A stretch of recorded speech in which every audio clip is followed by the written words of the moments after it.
Как я рассказывал в тот раз, мне не удалось ее завести просто прикуриванием. Поэтому я уже сегодня демонтировал заднее сиденье. Слава богу, оно крепится довольно просто, стандартно на болтах. И кое-где я встречал информацию о том, что вот в этом месте в кувешках стоит какая-то там карбоновая пластина или что-то. Типа доступа в багажник нету. Но он есть. И сейчас мы попробуем его просто открыть. Вот так вот. Так. Что у нас имеется? Я уже вытащил аккумулятор, предварительно зарядил его. И сейчас будем пробовать ее завести. Так, у нас там где-то минусовая клемма есть. Вот она. Мы ее подключим. Так. И плюсовая. Вот она, кстати, довольно интересная на пластиковом зажиме.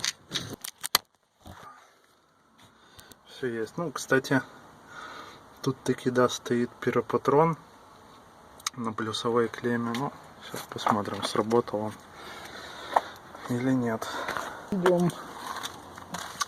Кстати, ключик как раз из того штата, откуда машина приехала. Так, давайте пробовать. Так. Опа. Есть. До этого она даже не включалась, несмотря на то, что я подключал спереди, прикуривал ее. Но до этого она вообще не подавала никаких признаков жизни. Возможно, аккумулятор настолько дохлый был. Скорее всего, водитель ехал в рейсе. Или как минимум в динамике. Видите, выбран этот селектор. То есть на динамике или рейсе она как раз и увалилась. Так, давайте пробуем. Так. Ничего не происходит. Так. Есть вариант, что надо нажать на тормоз. Сейчас я попробую. Так, я, наверное, телефончик так вот оставлю. Сейчас попробуем.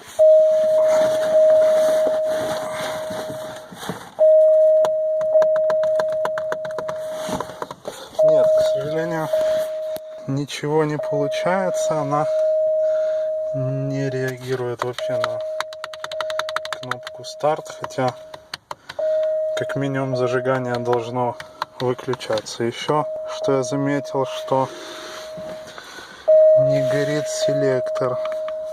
Туда должны подсвечиваться буквы выбранного режима.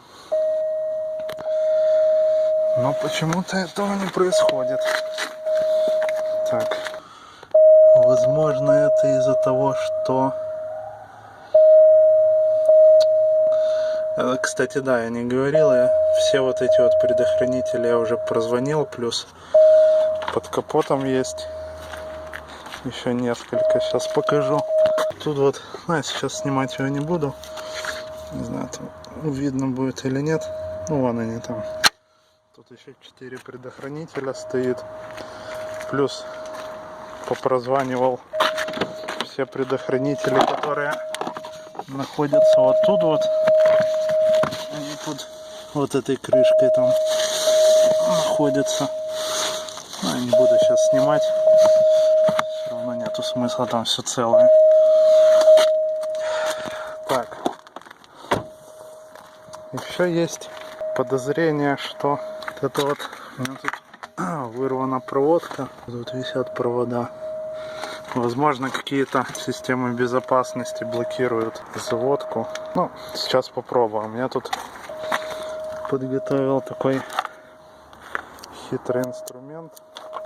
Сейчас я только ее обесточу. Даже так получилось. Тут на альфах есть такой Сброс массы. Удобно очень. Так. Сейчас мы замкнем. Вот эти два контакта как раз идут в обход пиропатрона. Сейчас мы их попробуем замкнуть.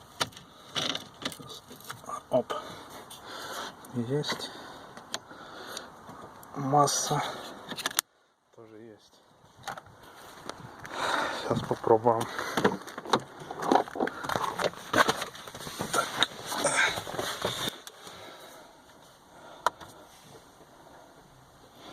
О, смотрите, загорелся уже селектор. Что-то мне говорит, что сейчас все должно быть хорошо. Так, ну тут опять. Ага. То есть выключается зажигание. Наверное, надо таки нажимать на тормоз. Сейчас я положу телефон, попробую.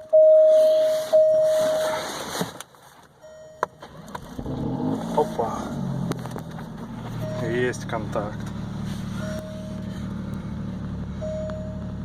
Есть контакт. Есть контакт. Все-таки зверюга наша живая.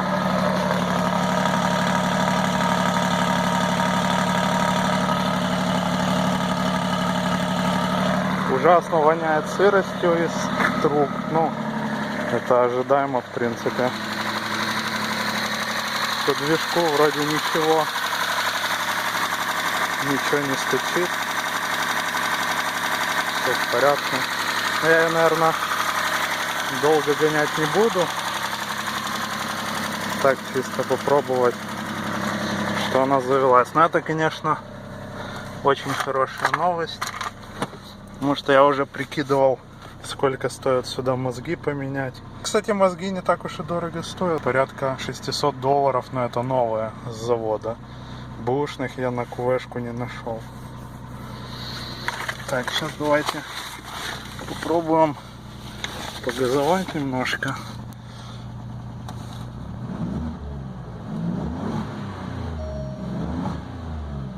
Кстати, видит она побитое колесо, что там давление неправильное.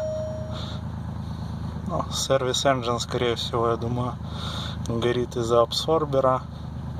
Вот с маслом не знаю. Масло надо смотреть. Но это все понятно. Это понятно.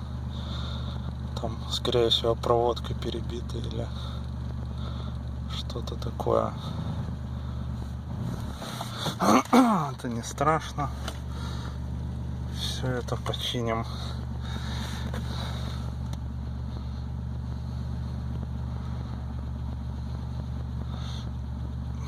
Это все фигня.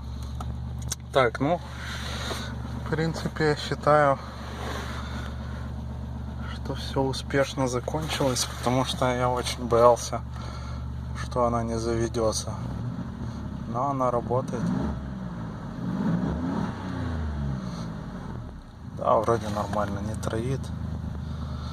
Думаю, что все в порядке. Так, ну, на этом я буду заканчивать, потому что делать сегодня я все равно особо ничего не буду. Ну, единственное, могу вам показать вот активные амортизаторы ее. Естественно, они будут меняться, потому что хоть они вроде как работают, они не заклинившие. Сейчас я одной рукой не могу его прогнуть, но вот это, конечно, все будет меняться. Я не уверен, что там шкив ровный. По задней подвеске, честно говоря, уже не успел, точнее, не хватило у меня терпения, я ее раскидал, посмотрел, в каком она состоянии, но, например, цапфа задняя сломана, задний ручник сломан, ну, полуось, понятно, она выломана. То есть, скорее всего, единственное, что тормоза целые сами. То есть я, скорее всего, буду брать бэушную левую подвеску, потому что справа все в порядке, и спереди. Это в следующий раз покажу. Спереди вроде как пострадал только один рычаг, ну, по крайней мере, визуально. Вот. Ну и, как я говорил, в планах поменять, поставить новый подрамник, потому что у этого уши крепления сломаны, а варить уши на такой машине, я считаю, это неправильно. И еще из интересного, что я смотрел недавно, то что верхнюю опору тут просто вырвало, то есть железо все целое. Так что это очень хорошо. Вот такие дела. Дымит что-то. Ну это, насколько я знаю, нормально у нее. Так, ну что, глушим.